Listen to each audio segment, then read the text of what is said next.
बच्चों, महादेवी वर्मा कक्षा 12 भक्ति नामक पाठ जो महादेवी वर्मा द्वारा लिखा गया है, आज होगा व्याख्यान संख्या 5, लेक्चर 5 होगा। और इसमें आपको बताया जाएगा, कल जो आपने पढ़ा उसमें था कि जब भक्तिन अपने ज़मीन का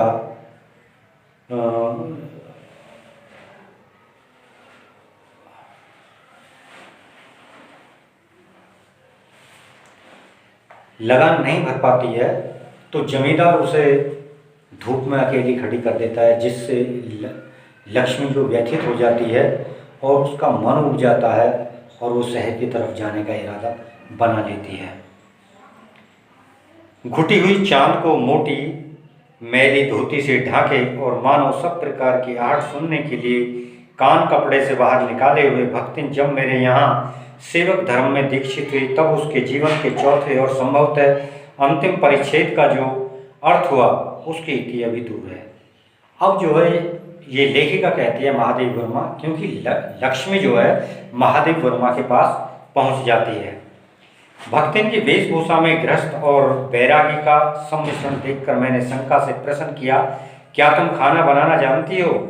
उत्तर में उसने ऊपर के ओठ को सिकोड़ और नीचे के अधर को कुछ बढ़ाकर आश्वासन की मुद्रा के साथ कहा, ई कौन बड़ी बात आए, रोटी बनाए जाने थे, दाल रांध ले थे, साग सब्जी छौंक सकित हैं और बाकी का रहा।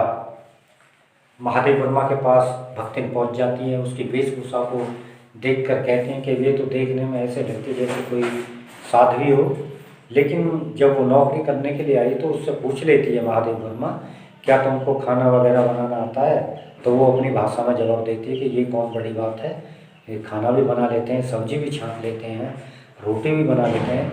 ये सारी बात जो है लक्ष्मी महादेवी को बता देती है। दूसरे दिन तड़के ही सिर पर कई लोटे औंधा कर उसने मेरी धुली धोती जल के छींटों से पवित्र कर पहली ओर पूर्व के अंधकार और मेरी दीवार के फूटते हुए सूर्य और पीपल का 2 लोटे जल से अभिनंदन किया।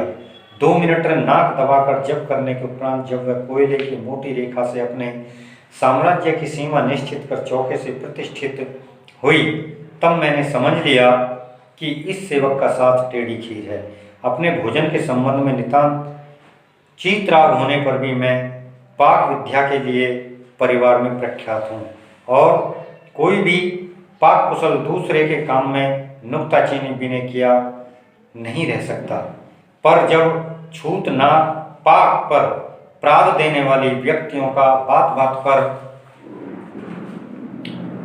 भूखा मरना स्मरण हो आया और भक्तिन की शंकाकुल दृष्टि में छिपे हुए निषेध का अनुभव किया, तब कोयले को देखा। कोयले की रेखा मेरे लिए लक्ष्मण के धनुष से खींची हुई रेखा के सामने दुर्लभ हो उठी। निरुपाय अपने कमरे में बिछौने में पढ़कर नाक के ऊपर खुली हुई पुस्तक स्थापित कर मैं चौके में पीढ़े पर आसीन अनधिकारी को भूलने का प्रयास करने लगी।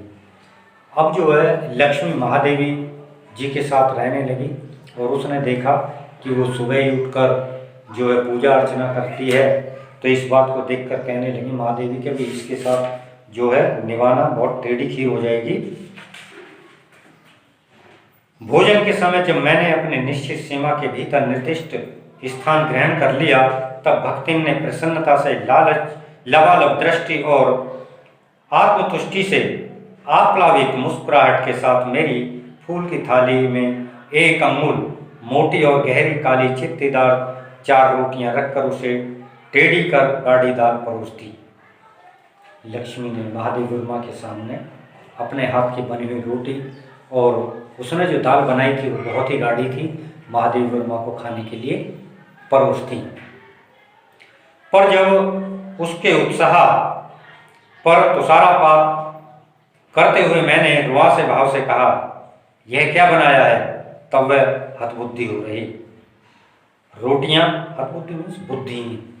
जब महादेव वर्मा ने ये कहा कि ये क्या बनाया तुमने, इतनी गाढ़ी दाल बनाई है, तो ऐसा लगा कि जैसे कि महादेवी वर्मा उस लक्ष्मी को बुद्धिहीन जान रही है। रोटियां अच्छी सेकने के प्रयास में कुछ अधिक खरी हो गई हैं, पर अच्छी हैं। तरकारियां थीं, पर जब दाल बनी है तब उनका क्या काम। शाम को दाल न बनाकर तरकारी बना दी जाएगी। दूध घी मुझे अच्छा नहीं लगता, नहीं तो सब ठीक हो जाता। अब न हो तो अमचूर और लाल मिर्च की चटनी पीस ली जाए, उससे भी काम न चले तो वह गांव से लाई हुई गठरी में से थोड़ा सा गुड़ दे देगी। और शहर के लोग क्या कलावत्तू खाते हैं, फिर वह कुछ अनाड़ी या फुअड़ नहीं। उसके ससुर, पितिया ससुर, अजिया सास आदि ने उसकी पाक कुशलता के लिए न जाने कितने मौखिक प्रमाण पत्र दे डाले हैं। लक्ष्मी जो महादेवी वर्मा के सम्मुख अपने आप को पाक कला में निपुण साबित करती हुई कहती हैं कि मेरे सास ससुर, ततिया ससुर, जो भी मेरे अग्रणी थे उस परिवार में, सभी ने मेरी पाक कुशलता की प्रशंसा की है, यानी कि मैं खाना बहुत अच्छी तरीके से बनाती थी।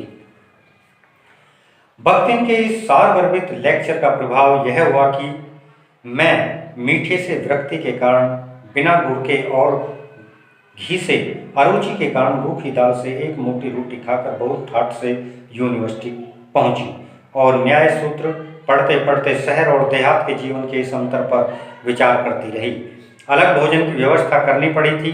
अपने गिरते हुए स्वास्थ्य और परिवार वालों की चिंता निवारण के लिए पर प्रबंध ऐसा हो गया कि उपचार का प्रश्न ही हो गया।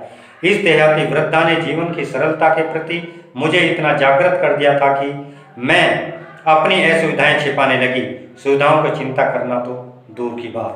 महादेव वर्मा ने जब देखा कि लक्ष्मी उनके प्रति इतनी श्रद्धावान है तो वो कभी कभी असुविधा भी हो जाती थी तो उसे भी जो है अनदेखा कर देती थी। तो ये महादेव वर्मा का आज का जो व्याख्यान था, आज हम यहीं समाप्त करते हैं। कल आगे इससे आगे पढ़ाएंगे। तब तक के लिए नमस्कार, धन्यवाद।